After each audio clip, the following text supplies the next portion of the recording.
بسم اللہ الرحمن الرحیم الحمدللہ رب العالمین والصلاة والسلام علی سید المرسلین۔ عزیز طلباء و طالبات، حضور نبی کریم علیہ الصلاۃ والسلام کی سیرت طیبہ کے اس لیکچر میں ہم غزوہ احد کے حوالے سے بات کریں گے۔ غزوہ احد کا پس منظر، مسلمانوں اور کفار کی تعداد، اللہ تعالیٰ کی مدد و نصرت کی بشارت اور اس کے علاوہ جو دیگر تفصیلات ہیں ان کا ذکر آئے گا۔ غزوہ بدر میں اللہ رب العزت کی مدد سے مسلمان فتح یاب ہوئے تھے، اور اس فتح کے نتیجے میں تمام علاقے پر مسلمانوں کی ایک ہیبت اور دھاک بیٹھ گئی کہ مسلمان اب ترنے والا نہیں رہے۔ مسلمان اب کسی علاقے سے بھاگ کر آنے والے اس طرح کے منتشر لوگ نہیں ہیں کہ جو چاہے ان کو اچک لے اور ان پہ آ کے حملہ کر دے۔ مسلمانوں کی فتح نے علاقے کے اندر مسلمانوں کو ایک طاقت کے طور پہ تسلیم کروا لیا۔ یہودیوں کو بھی اندازہ ہو گیا اور قریش مکہ کو بھی بخوبی اندازہ ہوا کہ مسلمان ایک معمولی قوت نہیں رہے، اور کفار مکہ نے غزوہ بدر میں اپنی شکست اور اپنی ہار کو بہت بری طرح محسوس کیا اور انتقام کی آگ میں جل رہے تھے، یہاں تک کہ وہ جو ہزاروں دینار کی مالیت کا سامان اور منافع جو ان کو ملا تھا جناب ابو سفیان کے قافلہ تجارت کی شکل میں، اس منافع کو بھی تقسیم نہیں کیا گیا، اور طے کر لیا گیا کہ ہم جنگ لڑیں گے اور مسلمانوں سے اپنے مقتولین کا بدلہ لیں گے۔ اور کفار مکہ کو اپنے تجارتی قافلوں کے حوالے سے بھی، اپنی معیشت کے استحکام کے لیے بھی وہ ضروری سمجھتے تھے کہ ہم مسلمانوں کے زور کو توڑیں تاکہ ہمارا جو تجارتی راستہ ہے وہ محفوظ رہے۔ اس غزوہ بدر کا بدلہ لینے کے لیے 3 ہجری میں شوال کے ماہ میں جنگ احد ہوئی، جو مسلمانوں اور مشرکین مکہ کے درمیان احد پہاڑ کے دامن میں ہوئی۔ احد پہاڑ مکہ سے کم و بیش 4 کلومیٹر کے فاصلے پر ہے، اور یہاں پر دونوں لشکر آپس میں نبردآزما ہوئے۔ اس جنگ میں مسلمانوں کی تعداد ابتدا میں 1000 تھی،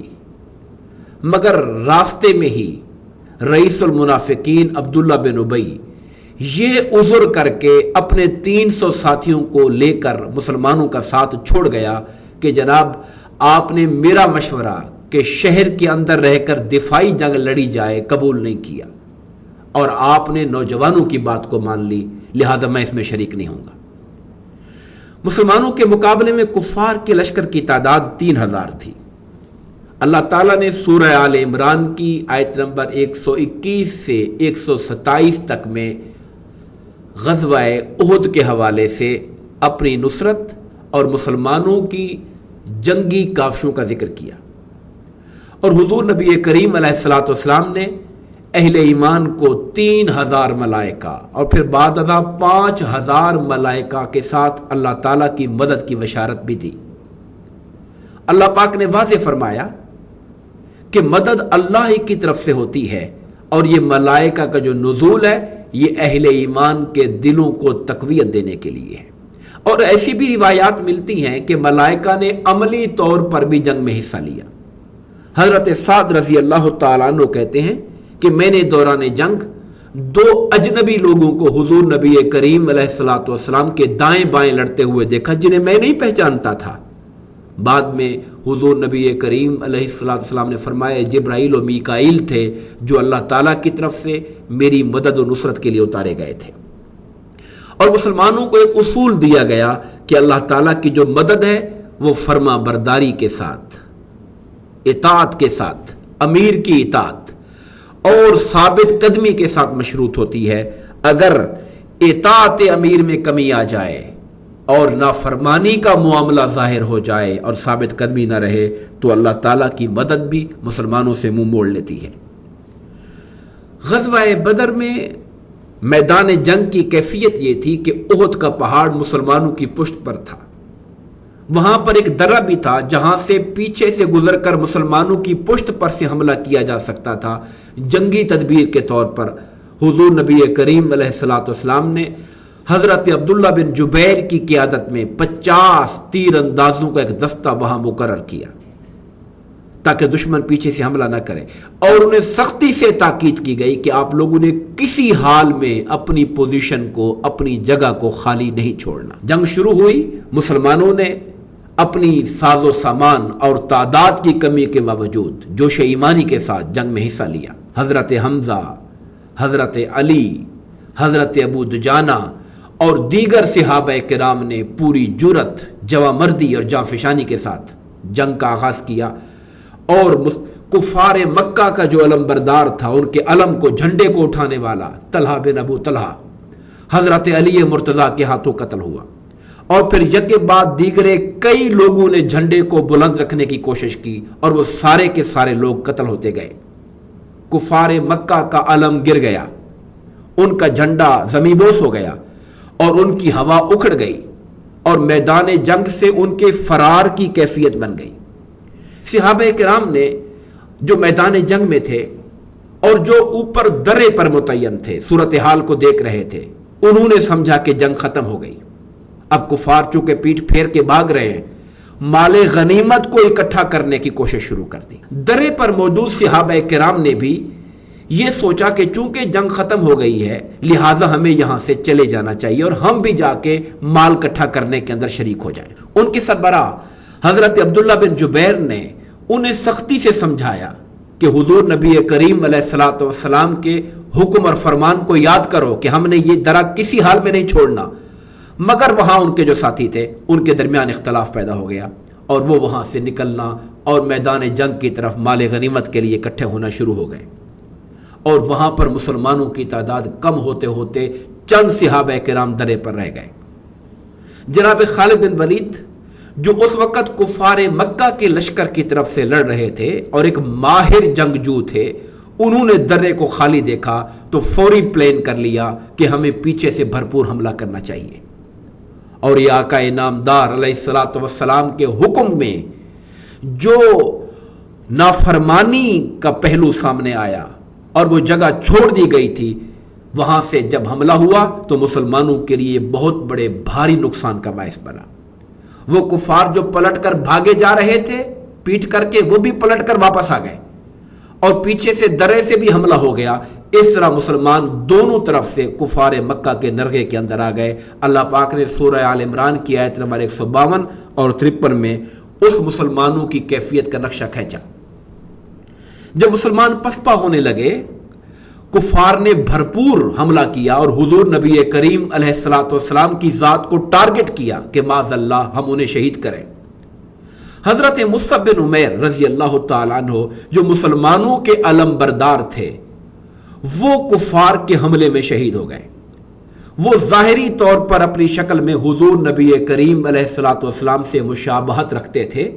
تو کفار مکہ نے آوازیں بلند کرنا شروع کر دی کہ معاذ اللہ ہم نے محمد کو قتل کر دیا۔ حضور نبی کریم علیہ الصلوۃ والسلام کی شہادت کی افواہ پھیل گئی، اور یہ جو افواہ کا پھیلنا تھا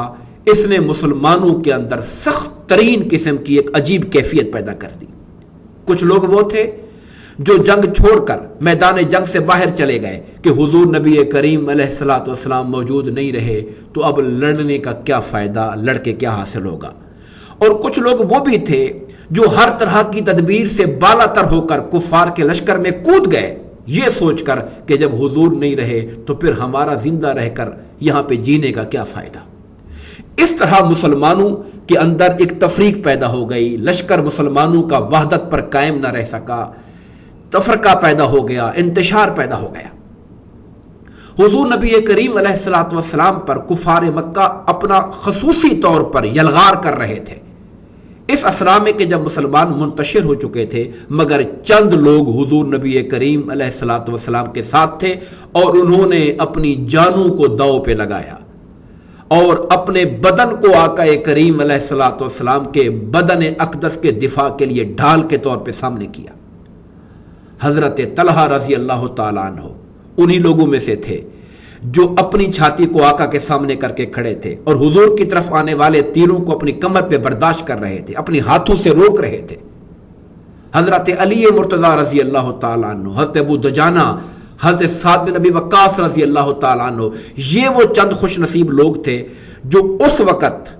حضور نبی کریم علیہ الصلوۃ والسلام کے دفاع کے لیے اپنی جانوں کے نذرانے پیش کر رہے تھے۔ اللہ تعالیٰ کی مدد سے مسلمان حضور نبی کریم علیہ الصلوۃ والسلام کو کفار کے گھیرے سے نکال کر احد پہاڑ کی طرف، اوپر کی طرف لے کر گئے تاکہ مسلمان کسی چوٹی پہ چڑھ جائیں اور کفار مکہ کے حملے سے حضور نبی کریم علیہ الصلوۃ والسلام کا دفاع کر سکیں۔ کفار مکہ نے چوٹی پر چڑھ کر بھی حملہ کرنے کی کوشش کی تو حضور نبی کریم علیہ الصلوۃ والسلام کے حکم سے حضرت عمر فاروق رضی اللہ تعالیٰ عنہ اور دیگر صحابہ کرام نے ان کے اوپر چڑھنے کو روکا، ان پر تیروں کی برسات کی اور انہیں وہاں سے بھگایا۔ اس ساری صورتحال کے اندر حضور نبی کریم علیہ الصلوۃ والسلام کے چہرہ انور اور آپ کے سر اقدس پہ زخم آئے، آپ کے جسم میں اتھر سے خون نکلنے لگا۔